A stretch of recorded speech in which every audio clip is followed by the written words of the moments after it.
क्या समाज के लिए कितनी ज़रूरी है? भारत में खास करके शिक्षा का स्तर क्या है? और अगर शिक्षा सही तरीके से ना मिले तो समाज में रहने वाले लोगों की हालात क्या होंगे?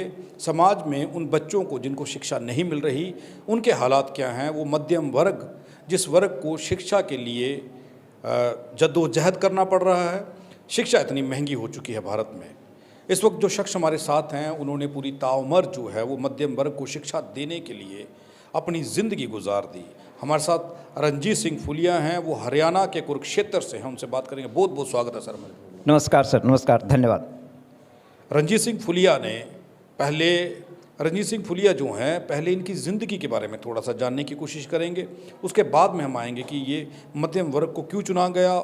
अगर आप भी चाहते हैं RTI India news Bahujan Samaj की आवाज़ ऐसे ही उठाता रहे, आपकी आवाज़ सरकार के कानों तक पहुंचाए, जो खबरें आपकी सरकार तक नहीं पहुंच रही, जो मुद्दे नहीं पहुंच रहे, उन मुद्दों को सरकार तक पहुंचाए, तो आरटीआई इंडिया न्यूज़ का आर्थिक सहयोग करें। हर महीने 50 रुपये दे करके आरटीआई इंडिया न्यूज़ को बंद होने से बचाएं, ताकि आरटीआई इंडिया न्यूज़ आपकी आवाज़ बना रहे।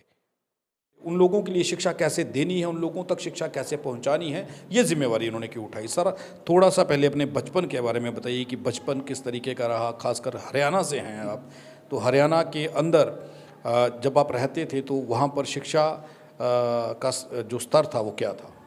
हाँ, मेरा जन्म सर हुआ हरियाणा राज्य के जिला, उसमें करनाल था, अभी पानीपत जिला है, और वहाँ पर गांव अटावला है, पानीपत से 26 किलोमीटर दूर। तो वहाँ में अटावला गांव में जन्म हुआ, और उस समय हमारे गांव में बिजली भी नहीं थी, सड़कें भी नहीं थी। और 8वीं क्लास तक हमने गांव के स्कूल से की, सरकारी स्कूल से। उसके बाद 9वीं 10वीं हमने पास के 4 किलोमीटर गांव था अजाना, वहाँ से की। और वहाँ तक सड़क भी नहीं थी, पैदल जाते थे कच्चे रास्ते पे। और उसमें शिक्षा का स्तर, गांव में कोई बहुत सुविधाएं नहीं थी, और बहुत ही गरीबी का माहौल था, सारे मतलब बहुत ही आर्थिक स्थिति खराब थी सबकी। और उस समय हमने शिक्षा ग्रहण की, लेकिन उसमें शिक्षा में लोगों का रुझान बहुत अच्छा था। अध्यापक भी बहुत दिल से पढ़ाते थे, और जो बच्चे वहाँ से अब उस समय के हमारे साथ जो अच्छे मेहनत करके निकले हैं, वो बच्चे बहुत आगे गए हैं। तो ऐसे हरियाणा के एक गांव में मेरा जन्म हुआ, और मैंने मैट्रिक पड़ोस के गांव अजाना से की।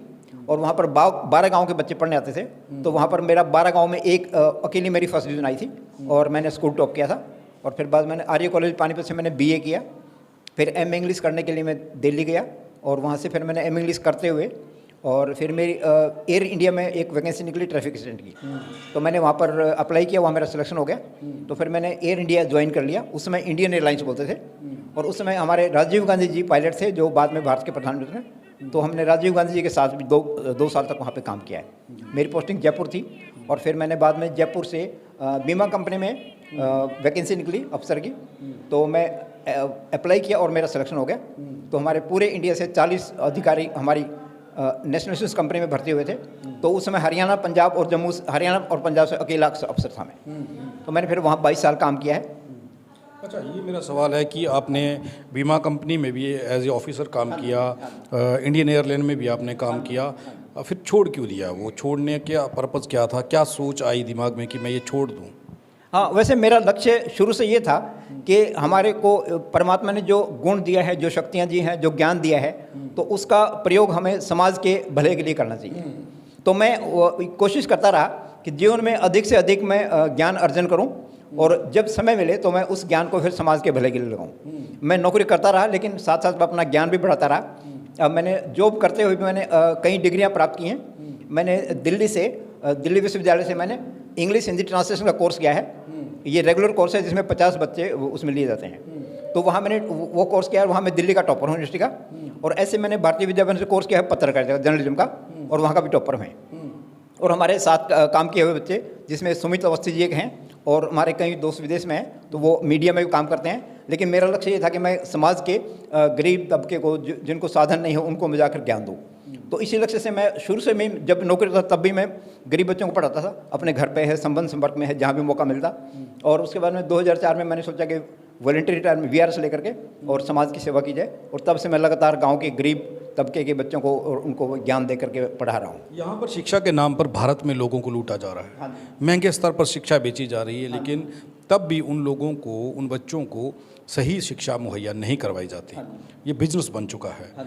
आप उस ओर ना जा कर के कि मैं शिक्षा बेचूं, शिक्षा का बिजनेस करूं, मध्यम वर्ग को चुना, उन लोगों को शिक्षा प्रदान करवाई आपने या करवा रहे हैं अभी भी। भारत के 7 राज्यों में आप जा चुके हैं, मध्यम वर्ग को क्यों चुना और ये क्यों नहीं सोचा कि मैं भी एक बड़ा सा स्कूल बनाता हूँ और पैसा इकट्ठा करता हूँ? हाँ, क्योंकि मैं खुद एक मध्यम परिवार से हूँ और हमारे एक अनुसूचित जाति से संबंध रखता हूँ मैं, और हमारे गांव भी एक गरीब परिवार से हैं और मुझे पता है गरीबों को क्या दिक्कतें आती हैं, उनको क्या असुविधा होती है। तो मेरा लक्ष्य ये था कि जो ज्ञान हमें समाज से मिला है उसको फिर हम प्रयोग उसी वर्ग के लिए करें। जिनके पास साधन नहीं है, जिनके पास सुविधा नहीं, उनको करना चाहिए। और जैसे मैं अभी नौकरी मैंने वीआरएस लिया तो उसके बाद मेरे को कई ऑफर थे, बड़ी बड़ी जो कंपनियां हैं जो कोचिंग करती हैं, वहाँ पर मेरे को ऑफर थे कि आप लाखों रुपए पर मंथ आपको देंगे हम, आप आकर के अंग्रेजी पढ़ाओ बच्चों को। लेकिन मेरा लक्ष्य ये था कि मैं गाँव के उन बच्चों को छांटूँ, उनको तराशूँ जिनके पास कोई साधन नहीं है, कोई सुविधा नहीं है। तो मैं अभी पिछले 2004 से और ख़ासकर 2012 से मैं हरियाणा के और आसपास के 7 राज्यों में मैं बच्चों को फ्री पढ़ाता हूँ। उसमें अंग्रेजी ग्रामर, अंग्रेजी व्याकरण, इंग्लिश बोलचाल, सामान्य ज्ञान, हिंदी, ज्योग्राफी और इतिहास और भारतीय प्रशासनिक प्रणाली आदि पर ज्ञान देता हूँ बच्चों को। अब मेरा सवाल आगे उठते जाएंगे, क्योंकि जिस भारत में हम रह रहे हैं, आपने ये कहा कि अभी भी शिक्षा का स्तर सही नहीं है, बच्चों को शिक्षा जो है वो सही तरीके से नहीं दी जा रही, जबकि अरबों करोड़ों रुपया खर्चा जाता है ये बताने के लिए कि बच्चों तक शिक्षा पहुंचनी चाहिए, समाज शिक्षित हो। तो कारण क्या मानते हैं कि भाई ये शिक्षा जो है वो लोगों तक नहीं पहुंच रही, बच्चों तक नहीं पहुंच रही, जिसके चलते आप जैसे लोगों को ये काम करना पड़ रहा है?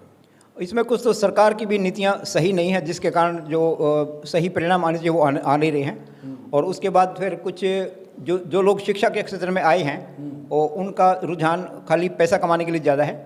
और उसके बाद जो सरकारी शिक्षक हैं उनके अंदर भी कमियां हैं, वो भी उतना अपना करते हुए नहीं कर पा रहे हैं, जिसके कारण ये सारी बातें हैं। अब जैसे मैं अंग्रेजी विषय में पढ़ाता हूँ मैं, तो अंग्रेजी विषय में भी बहुत से शिक्षक हैं, लेकिन उनमें से तकरीबन आधे शिक्षक ऐसे होंगे जिनको अंग्रेजी नहीं ढंग से आती है। तो उनको अंग्रेजी विषय का पूरा ज्ञान नहीं है और वो खाली नौकरी लगाने के लिए, नौकरी लेने के लिए कोई माध्यम उनको मिल गया तो उसमें लग गए हैं वो, लेकिन उनको विषय का ज्ञान नहीं है और इसलिए वो बच्चों को पढ़ा भी नहीं रहे हैं। सिर्फ नौकरी कर रहे हैं, पैसा कमा रहे हैं, लेकिन जो करना चाहिए वो नहीं कर। हाँ जी, हाँ, ये कहना बिल्कुल बिल्कुल। आपकी ज़िंदगी का वो पल जिसे आप शेयर करना चाहते हैं, हमारे व्यूअर्स को बताना चाहते हैं कि जिसने टर्निंग पॉइंट लाया आपकी ज़िंदगी में इस ओर आने के लिए। बहुत बढ़िया। तो देखिए, सबसे पहले जो हमें जीवन में अनुभव मिलते हैं उसके आधार पर हम अपने जीवन में बहुत से निर्णय लेते हैं। और जैसे आपने पूछा कि टर्निंग पॉइंट क्या था, तो जब मैं 7वीं कक्षा में पढ़ता था तो उस समय हमारे अंग्रेजी लगती 6ठी क्लास से, तो अंग्रेजी हमें विषय था, लेकिन हमें इंग्लिश ग्रामर में व्याकरण के टेंसेज किसी ने कराए नहीं थे। तो जो टीचर नियुक्त था तो उसने हमें ग्रामर के टेंसेज नहीं कराए थे, लेकिन हमारे गांव के एक टीचर थे जिनका नाम श्री जागेराम है। तो वो थे तो गांव के, लेकिन पोस्टिंग उनकी कहीं और थी। तो हमें मालूम पड़ा कि गर्मियों की छुट्टियों में वो आकर के वो हमें ग्रामर पढ़ाएंगे। तो उन्होंने, वो हालांकि हमारे टीचर नहीं थे, लेकिन उन्होंने वॉलंटरी आकर के हमें 1 हफ्ता टेंस सिखाए और उनके पढ़ाने से मेरे को टेंस आ गए। तो उससे फिर मेरे को अंग्रेजी बहुत आसान हो गई। तो क्योंकि मेरे को खुद अंग्रेजी का ज्ञान हो गया और फिर मैं आगे जैसे कॉलेज में गया तो मैं टेंसेस के आधार पर खुद अपने वाक्य बनाता, खुद अपने आंसर लिखता और उससे फिर इंग्लिश में, हिंदी में दोनों मेरी परिणता बढ़ती गई। तो मुझे ये लगा कि यदि हम इस ज्ञान को और बढ़ाएंगे तो और बच्चों को फ़ायदा होगा। तो जब मैंने और क्वालिफिकेशन अर्जित की, जैसे MA इंग्लिश प्रीवियस ईयर किया, फिर MA पब्लिक एड किया, फिर PhD किया मैंने बाद में, और उसके बाद मैंने ट्रांसलेशन कोर्स किया, दिल्ली से वहाँ का टॉपर हूँ बताया मैंने, और ऐसे पत्रकारिता कोर्स किया। तो ये सब करने के बाद मेरे को लगा कि इस ज्ञान को फिर समाज को देना चाहिए। तो वो जागेराम जी ने जो हमें सिखाया था, वॉलंटरी दिया था बिना किसी पैसे के, तो उससे मेरे जीवन में छाप लगी कि हम यदि वॉलंटरी शिक्षा देंगे स्वैच्छिक तो उसका बहुत फ़ायदा है। अच्छा, मुझे एक चीज़ बताइए कि सरकारी नौकरियों में ज़्यादातर वो वर्ग है जो तथाकथ ऊंची जाति खुद को बताता है, तो क्या इन चीज़ों से फ़र्क पड़ता है मध्यम वर्ग के लोगों को या अनुसूचित जाति के बच्चों को वो शिक्षा नहीं देना चाहते या नहीं देते, ऐसा होता है?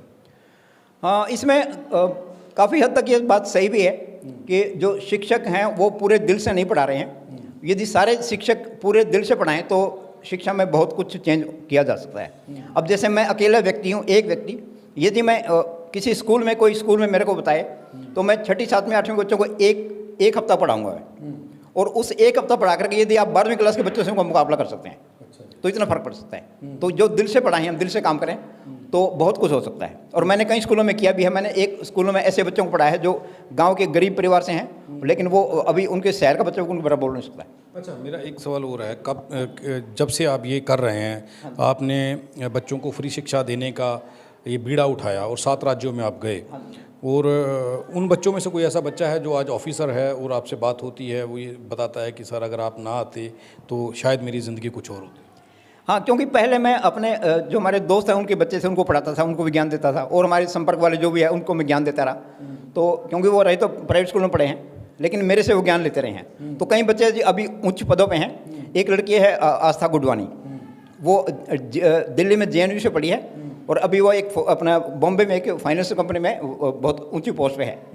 एक लड़का एडिशनल डिस्ट्रिक्ट जज बना हुआ है, हमारे दोस्त का बेटा है, उसको मैं बचपन से बहुत पढ़ाता रहा इंग्लिश वगैरह।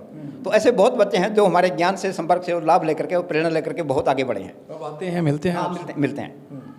वो कहते हैं कि सर अगर आप हमें इंग्लिश ना पढ़ाते या ये ना बताते तो शायद आज मैं जज ना होता, आज मैं एक बड़ी ऑफिसर ना होती, ऐसी बात नहीं, इतना वो एक्सप्रेस नहीं करते हैं, लेकिन हमें तो उसकी कुछ आशा भी नहीं है। लेकिन ऐसे बहुत बच्चे हैं जो बच्चे मतलब बचपन से मेरे को पता है कि आपने बच्चों को थोड़ी सी गाइडेंस दे दी, उनको थोड़ी सी जो वो आपने बता दी, और तो उससे फिर बहुत फर्क पड़ता है उनको। जी। अब मैं ये जाना, आपने जर्नलिज्म किया है और मैं ये पूछना चाहता हूँ कि वो वाला खिता क्यों नहीं चूज़ किया आपने? अगर जर्नलिज्म किया था तो उस खिते में क्यों नहीं उतरे? वहाँ पर आकर के लोगों की लड़ाई क्यों नहीं लड़ना चाहिए? शिक्षा के इस दायरे में क्यों चले गए कि बच्चों को पढ़ाना है? नहीं, क्योंकि मेरी ना पारिवारिक स्थिति कुछ ऐसी थी कि मैं उस क्षेत्र में जा नहीं सकता, क्योंकि आपको पत्रकारिता में जाने के लिए फैमिली में कुछ और मेंबर से चाहिए जो आपका काम कर सकें। तो मेरे परिवार में इतना वो नहीं था पीछे कि मैं किसी के ऊपर कोई मेरा काम पीछे संभाल लेता। तो मेरे बड़े ब्रदर जो IAS हैं, वो एडिशनल चीफ सेक्रेटरी रिटायर हुए हैं, डॉक्टर RR फुलिया, तो वो उनके काम भी मेरे पास रहते हैं। तो और मेरे और भी समाज के काम मैं करता हूँ। तो मैं इस हालत में नहीं था कि मैं मतलब अपने आप को फ्री कर पाऊँ। नहीं तो मैं चाहता था दिल्ली में भी मैं कोई किसी अच्छी कंपनी में जाकर के मतलब मीडिया में काम करता था, लेकिन उस तरफ में मौका मिला। जब मेरे को मौका मिला तो फिर VRS लेकर चुना कि समाज के उन बच्चों को मैं जाकर के ज्ञान दूँ, पढ़ाऊँ। नहीं तो वो अक्सर एरिया भी मेरा बहुत अच्छा, मैंने मीडिया में काम भी किया है। मैं एक इंग्लिश मैगजीन है उसका एडिटर हूँ, उसका नाम है the world renewal, Brahma Kumari संस्था की मैगजीन है। तो उसको मैं 1994 से मैं एडिट कर रहा हूँ, और उसमें मैंने लेख भी 100 से ज़्यादा आर्टिकल छपे हुए हैं मेरे, और मैंने कुछ बुक्स मेरी 5-6 बुक छपी हैं, अनुवाद किया हुआ हिंदी से इंग्लिश, इंग्लिश हिंदी एडिट किया हुआ है। तो उस फील्ड में काम भी करता रहता हूँ, और मैं लोगों को सिखाता हूँ, बच्चों को भी मैं बोलना लिखना ये सब सिखाता हूँ। एक मेरा सवाल ये है कि अभी थोड़ी देर पहले हम बैठे थे, हमारी बात हो रही थी सबकी, वहाँ पर एक जिक्र हुआ कि आपका एनर्जी लेवल जो है वो 24/7 इक्वल बराबर रहता है, कभी ऊपर नीचे नहीं जाता, जबकि अमूमन हम लोग हैं 2 खबरें की, थोड़ा सा काम किया और थक जाते हैं। तो इस एनर्जी लेवल के पीछे का कारण क्या है? ये एनर्जी लेवल कभी डाउन में क्यों नहीं जाता? ये हमेशा पावरफुल क्यों रहता है? बस ये है कि जो समाज को ना देने की भावना है, जो मन में जो देने का भाव है वो प्रबल रहता है, और उससे ये लगता है कि कोई दिल लेने आता है तो उसको मुझे देना चाहिए। और जितना हम जो देते हैं ना, तो उससे अंदर में खुशी बहुत मिलती है, उससे फिर वो थकान होती नहीं है। अभी मैं यहाँ से स्कूल से जाऊँगा तो मैडम के घर पर भी वहाँ पे बच्चे आएंगे 4 बजे, तो फिर 4 बजे से 8 बजे तक बच्चे रहते हैं। तो उनको भी फिर भी जाके उनको मैं लिखना, बोलना, पढ़ना सब सिखाता हूँ। वो भी बिल्कुल गरीब परिवार से बच्चे हैं, और उनको भी बहुत कुछ आता नहीं है। उनको मैं ग्रामर की चीज़ें और ये सब बोलना वगैरह सब सिखा रहा हूँ। तो उससे खुशी मिलती है, जो अंदर में खुशी जो मिलती है, उससे फिर बहुत व्यक्ति को उससे एनर्जी मिलती है। अच्छा, मेरा आखिरी सवाल है आपसे, ज़्यादा समय मैं आपका नहीं लूँगा। मैं ये जानना चाहता हूँ कि हर एक माँ बाप का एक सपना होता है कि मेरा, सबसे पहले माँ बाप भारत में खास करके ये सोचते हैं कि हमारे घर में बेटा हो, बेटी ना हो। अब बेटा हुआ, आप जवान हुए, आपने डिग्रियां हासिल की, जर्नलिज्म भी किया, शिक्षा भी बढ़िया थी, फिर शादी नहीं की। माँ बाप इंतज़ार करते रहे, वो कहते थे शादी कर लो, ये होती थी बात? हाँ हाँ बिल्कुल। एक्चुअली मैंने बताया ना, मैं एक संस्था है ब्रह्मा कुमारी, उनके संपर्क में आए, तो मेरे बड़े भाई भी, हम भी, तो हम उनके पूरे फॉलोअर थे। उन्होंने हमें अपना सारा समय और सारी शक्तियाँ हमें वहाँ पे लगाई उन्होंने। तो उसके कारण फिर हमने शादी नहीं की, क्योंकि समाज को हम सोचते कि समाज को ज़्यादा समय दिया जाए। उसके बाद अभी मैं पिछले 11-12 साल से ज़्यादा करके मुझे फिर ये लगा कि जो असली समाज की सेवा है वो विद्या के क्षेत्र में है, और मैं फिर जाकर के गाँव के गरीब बच्चों को यदि सिखाऊंगा तो उनको मेरे को ज़्यादा फ़ायदा होगा।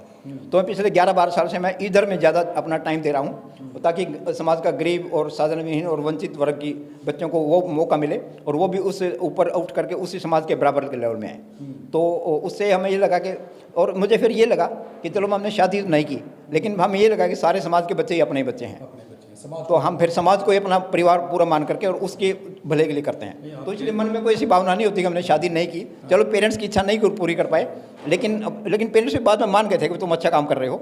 हाँ, तो फिर हम, लेकिन अब ये लगता है कि हमें सारा परिवार अपना, विश्व अपना परिवार है और सारे बच्चे अपने हैं, तो इसलिए उन सब का भला हो तो उसमें अपने खुशी मिलती है। क्योंकि खास करके माँ का एक होता है, बाप पिता जो होते हैं वो कहते हैं कि ठीक है यार, नहीं तो कोई बात नहीं, लेकिन माँ की एक जिद होती है कि नहीं, मुझे बहू घर में लानी है। और जब 2 बेटे हों, दोनों में से ये वो प्रण ले लें कि हमने शादी नहीं करनी, समाज को अपना परिवार समझना है, तो घर में तो फिर तो थोड़ी खटपट तो होती होगी। माता जी कहते हैं शुरू में पेरेंट्स ने काफ़ी कहा था और हमें फील भी हुआ था कि हमें उनकी इच्छा नहीं पूरी कर पा रहे हैं, लेकिन फिर हमने जब देखा कि जब समाज के इस बड़े हित को करना है तो हमें थोड़ा सा त्याग कर दिया तो कोई बात नहीं।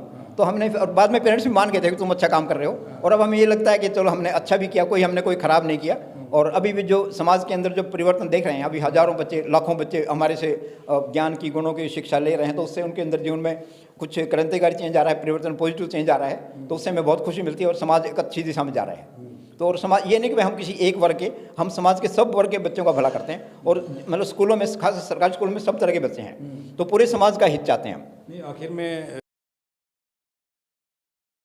आखिर में आपकी माताजी कब माने कि नहीं, तुम सही रास्ते पर हो, हम गलत थे, समाज के लिए जीना भी एक जो है वो ज़रूरी है, समाज को समझना, समाज की जिम्मेवारी निभाना ये भी ज़रूरी है। माताजी को ये कब समझ आया? हाँ, जब शुरू में हम 1-2 वर्ष संस्था के संपर्क में आए तो 1-2 वर्ष तो पेरेंट्स ने थोड़ा विरोध किया था, फिर उसके बाद उनको लगा कि ये काम ठीक कर रहे हैं, तो उसके बाद फिर उन्होंने कहा भाई ठीक है, तुम जो काम करो वो करो, सही है, कोई बात नहीं। अच्छा, अब आप जम्मू कश्मीर में आए हुए हैं, जम्मू की धरती पे हैं, और माता सावित्रीबाई फुले स्कूल में हैं आप, और इस स्कूल में जो बच्चे हैं ये सारे निम्न वर्ग से हैं या मध्यम वर्ग के बच्चे हैं, कोई इतना बैकग्राउंड अच्छा नहीं है इन बच्चों का।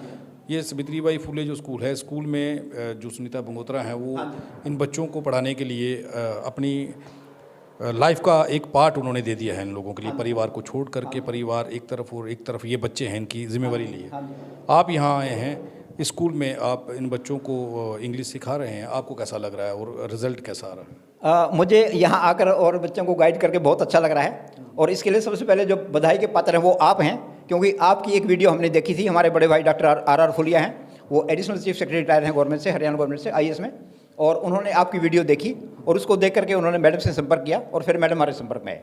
तो फिर उसके बाद फिर मैडम वहाँ पे हमारे पास कुरुक्षेत्र गए, फिर हमने वहाँ पे उनको दिखाया अपना, और फिर उनके निमंत्रण में यहाँ पे आया मैं, तो यहाँ पर लगता है कि बहुत ही अच्छा काम हो रहा है ये, और ये सावित्रीबाई फुले माता के नाम पर बहुत बढ़िया संस्था है और जो समाज के भले का काम कर रही है, और आप जैसे पत्रकार भी इसके लिए बधाई के पात्र जो इनका सहयोग कर रहे हैं, और मुझे आशा है कि ऐसे बच्चे यहाँ से निकल कर अच्छी शिक्षा लेके जाएंगे तो वो बहुत समाज का भला करेंगे और बहुत समाज को आगे ले जाएंगे। आप बच्चों को 2 दिन से, पिछले 2-3 दिन से बच्चों के बीच में हैं, आप जब बच्चों को पढ़ा रहे हैं, रिजल्ट कैसा आ रहा है? बच्चे फोकस कर पा रहे हैं, पकड़ पा रहे हैं वो चीज़ें, इनमें वो क्वालिटी है, ये कर पाएंगे? बिल्कुल। जो बच्चे जिनको पढ़ा रहा हूँ मैं, उनमें से तकरीबन 10 बच्चे ऐसे हैं जिन्होंने बहुत एकदम से जो सिखा रहा हूँ उसको सीख लिया है, और उन्होंने अपना अंग्रेजी में परिचय देना, बोलना ये काफ़ी हद तक कर लिया है। और अभी मैं 2-3 दिन और लगाऊंगा तो उनको ग्रामर के बेसिक सब चीज़ें बता दूंगा, तो उससे उनको बहुत ज्ञान मिलेगा और एनर्जी मिलेगी, और मुझे आशा है कि कम से कम आधे बच्चे तो 5-6 दिन में बहुत अच्छा हो जाएंगे। बहुत बहुत धन्यवाद सर हमारे साथ बात करने के लिए। हमारे साथ बात करने के लिए रणजीत सिंह फुलिया थे, हरियाणा से जम्मू की धरती पर आए हुए हैं, और जम्मू में माता सावित्रीबाई फुले स्कूल में ये बच्चों को इंग्लिश सिखा रहे हैं, ग्रामर सिखा रहे हैं, बच्चों का बेस जो है, जो मजबूत होना चाहिए वो करने की कोशिश कर रहे हैं। यहाँ पर एक बात समझ आ रही है, ज़रूरी नहीं है कि आपकी अपनी ज़िंदगी खुद के लिए जी लेना ही सब कुछ है। रणजीत सिंह फुलिया से मिलने के बाद हमें ये समझ आया कि समाज, ये दुनिया आपका परिवार है, और उस दुनिया के अंदर जो लोग हैं, जो शिक्षा से वंचित हैं, जो गरीबी के मारे हुए हैं, जो परेशान हैं, उन लोगों का ज़िम्मा भी हमारा। ज़रूरी नहीं अपने साथियों, आज एक बार फिर हम बड़ी ब्राह्मणा के दोलिया के सावित्रीबाई फुले स्कूल में हैं, जहाँ पर उस समाज के बच्चे, उन लोगों के बच्चे जो लोग गरीब घराने के हैं, जिनके बच्चे पढ़ लिख नहीं सकते, बड़े स्कूलों में एक तमन्ना होती है, लेकिन उन बच्चों को इंग्लिश सिखाना, उन बच्चों का फ्यूचर बनाना और वो बच्चों की ज़िंदगी बढ़िया हो, ये दिखाने की और ये सिखाने की कोशिश जो है वो यहाँ पर की जा रही है। यहाँ पर हरियाणा के कुरुक्षेत्र से जो व्यक्ति आए हैं उस व्यक्ति ने भारत के 7 राज्यों में जाकर के उन बच्चों को शिक्षा देने की कोशिश की है, उन बच्चों को इंग्लिश की और अच्छे तरीके से वो पढ़ पाएँ, उनको उनका जो बेस है वो अच्छा बन पाए, वो करवाने की कोशिश की है। हमारे साथ इस वक्त जो हैं वो रणजीत सिंह फूलिया हैं, हरियाणा कुरुक्षेत्र से हैं। बच्चों से बात करना ज़रूरी है। जो बच्चे यहाँ पर हैं ये बिल्कुल उन घरों से है जिन घरों में शायद इनको प्राइवेट स्कूल में पढ़ाना इनके घर वालों के लिए मुनासिब ना होता, लेकिन सावित्रीबाई फूले स्कूल जो है जिसका जो मेन एजेंडा है वो ये है कि उन बच्चों तक शिक्षा पहुँचे। पहले इस लड़की से बात करते हैं। बेटा क्या नाम है आपका? महक भगत। कहाँ रहते हैं बच्चे? दोलियां बड़ी ब्राह्मणा। पापा क्या करते हैं? पापा राइस फैक्ट्री में काम करते हैं और मम्मा घर पे हाउस वाइफ। तो ये स्कूल में जो आपको पढ़ाया जा रहा है सावित्रीबाई फूले स्कूल में, कब से आप स्कूल में पढ़ रहे हैं? मैं शुरू से ही पढ़ रही हूँ जब से। हाँ तो शिक्षा कैसी है, कैसा लगता है स्कूल में? प्रिंसिपल मैडम कैसा पढ़ाती है, बच्चे कैसे? मैम सर टीचर्स अच्छा पढ़ाते हैं, सर मैम और जो भी आए हैं हमारे साथ सर वो भी अच्छा पढ़ाते हैं और स्कूल में रह के न्यू फ्रेंड्स अच्छे जो न्यू आए हैं। रणजीत सिंह फूलिया जो आपको 2 दिन से पढ़ा रहे हैं, तो वो इंग्लिश सिखा रहे हैं आपको, इंग्लिश में बोलना, इंग्लिश में पढ़ना अच्छे तरीके से सिखा रहे हैं, तो कैसा लग रहा है? वो अच्छा लग रहा है। सर हमें इंग्लिश सिखा रहे हैं, फिर हम अगर और बड़े होके कुछ बनेंगे, बाहर जाएंगे कंट्रियों में, तो फिर उधर बातें करने में इजी रहेगा हमारे नहीं, से। आपको लगता है कि उनका पढ़ाने का तरीका सही है, समझ आ रहा है सर? Yes sir. बड़े आराम से समझ आ रहा है। हाँ और बच्चे हैं, इन सबसे जानना चाहूँगा मैं कि ये क्या, आपका क्या नाम है? विवेक।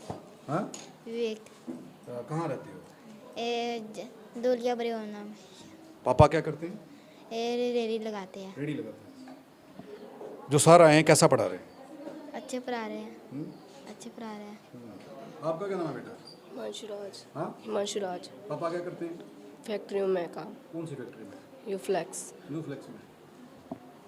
सभी बच्चों से मैं बात इसलिए कर रहा हूँ कि ये भी वो बच्चे हैं जो कुछ बनने की उम्मीद होती है, इनके परिवार ये सोचते हैं कि हमारे बच्चे कल ऑफिसर बने, पढ़ें, लेकिन शिक्षा इतनी महंगी हो चुकी है कि उन लोगों को ये शिक्षा जो है इन बच्चों के लिए खरीदना बड़ा मुश्किल है। आपका क्या नाम है बेटा? संजू। हम्म? संजू आप पापा क्या करते हैं आपके? फैक्ट्री में काम है। कौन सी फैक्ट्री में? पांडी वाले। अच्छा, आपका क्या नाम है? विक्की गोरखा। आप कहाँ रहते हो? दोलिया बड़ी ब्राह्मणा। पापा क्या करते हैं? पेंट। पेंट करते हैं। मैं सारे बच्चों की इसलिए आपको बता रहा हूँ कि ताकि आपको ये पता चल जाए कि आखिर ये वो वर्ग है जिस वर्ग को बराबर ले जाने के लिए संविधान और बाबा साहेब भीमराव अंबेडकर ने हज़ारों लाखों कोशिशें की, जद्दोजहद की, लेकिन आज भी वो समाज कहाँ है ये सोचना ज़रूरी है। अगर सावित्रीबाई फूले स्कूल ना होता, ये बच्चे कहाँ होते और क्या बनता, उसके बारे में बाद में बात करेंगे। पहले आपको बताता हूँ, आपका क्या नाम है? सर स्पर्श डोगरा। कहाँ रहते हो? सर दोलिया बड़ी ब्राह्मणा। क्या करते हैं पापा? सर फैक्ट्री में लगे हैं। कौन सी फैक्ट्री? सर कोको जिंदल। आपका नाम क्या बेटा? हरजोत। आप भी दोलिया में रहते हो? Yes sir. पापा क्या करते हैं? राइस फैक्ट्री में लगे हैं। राइस फैक्ट्री में। आप? सर आयुष भगत पापा क्या करते हैं? फैक्ट्री में काम करते हैं। Bread factory. Bread factory. तो मैं ये इसलिए बता रहा हूँ आपको कि ये वो सब बच्चे हैं जिन्हें समझने की ज़रूरत होगी। आपका क्या नाम है बेटा? मुंजा कुमारी। पापा क्या करते हैं? सर रेडी चलाते हैं। रेडी चलाते हैं। तो ये सावित्रीबाई फूले स्कूल में आपको कैसे पढ़ाया जाता है? सर अच्छा पढ़ाया जाता है, बहुत अच्छा पढ़ाया, हमें समझ में भी बहुत आता है। आपका क्या नाम है बेटा? खुशी। आपके पापा क्या करते हैं? Sir driver. ड्राइवर है। आपका क्या नाम है? मिताली। पापा क्या करते हैं? नहीं पता? क्या काम करते हैं पापा? सैंडल वाली फैक्ट्री में। अच्छा, फैक्ट्री में। इधर आ जाओ। आपका क्या नाम है? अंजलि भगत। पापा क्या करते हैं? फैक्ट्री में। फैक्ट्री में। आप? क्या नाम है? रित्या। पापा क्या करते हैं? नहीं पता? चलो। आपका क्या नाम है बेटा? पीयूष कुमार। पापा क्या काम करते हैं? स्टार इंडस्ट्री में काम करते हैं। इंडस्ट्री में। आप? सरपंच। पापा क्या करते हैं? सर बोतल फैक्ट्री। आपका बेटा आ गया जब। पापा क्या करते हैं? दवाई वाली की फैक्ट्री। आपका नाम क्या है? रुद्र डोगरा। ये वो बच्चे हैं सारे। आपका क्या नाम है? गुरदीप कुमार। पापा क्या करते हैं? वो आयरन फैक्ट्री में काम करते आयरन फैक्ट्री में काम करते हैं। मम्मा हाउस वाइफ हैं? आप? फिर फेक कुमार पटेल। पापा क्या करते हैं आप? फिर फैक्ट्री में काम करते हैं। फैक्ट्री कौन सी फैक्ट्री है? फिर अल्टीमेट में अच्छा, कितनी तनख्वाह है उनकी? फिर लगभग 12-13 हज़ार। आपका क्या नाम है? विशाल डोगरा। पापा क्या करते हैं? वो फैक्ट्री में कौन सी? उसमें वो पौधों में पानी डालते ना, वो वाली वाली है फैक्ट्री। वहाँ वो फैक्ट्री में बनाते हैं वो। फैक्ट्री में बनाते हैं। आपके पापा क्या करते हैं बेटा? अंश कुमार पापा क्या करते हैं? फैक्ट्री में, दवाई फैक्ट्री में। तो ये मैंने इतने सारे बच्चों से आपको इसलिए बात करवाई ताकि ये पता चल सके कि ये बच्चे किस समाज से और किस वर्ग से हैं। इस वर्ग के लिए सरकार का दायित्व क्या था, सरकार ने क्या करना था और क्या किया। अगर इस इलाके में सावित्रीबाई फूले स्कूल ना होता, सुनीता भंगोत्रा स्कूल की जो प्रिंसिपल हैं वो ना होती यहाँ पर, तो इन बच्चों का भविष्य क्या होता। आप ये कहेंगे कि ये बच्चे सरकारी स्कूल में होते, और जब सरकारी स्कूल में होते तो उन बच्चों का भविष्य क्या होता है वो मेरे से बेहतर आप जानते हैं। हर एक माँ बाप का ये सपना है कि हमारा बच्चा जो है वो अच्छी से अच्छी शिक्षा प्राप्त करे, वो प्राइवेट स्कूल में पढ़े, उसके बाद उसकी ज़िंदगी हमारे जैसी ना हो, फैक्ट्रियों में काम ना करना पड़े, रेड़ियाँ ना लगाना पड़े। यही एक कोशिश है सावित्रीबाई फूले स्कूल की और रणजीत सिंह फुलिया की, जो हरियाणा कुरुक्षेत्र से आए हैं, कि इन बच्चों का, ऐसे बच्चों का, इस वर्ग का उद्धार हो सके, उन बच्चों को शिक्षा दी जा सके और वो समाज के साथ बराबरी कर सकें।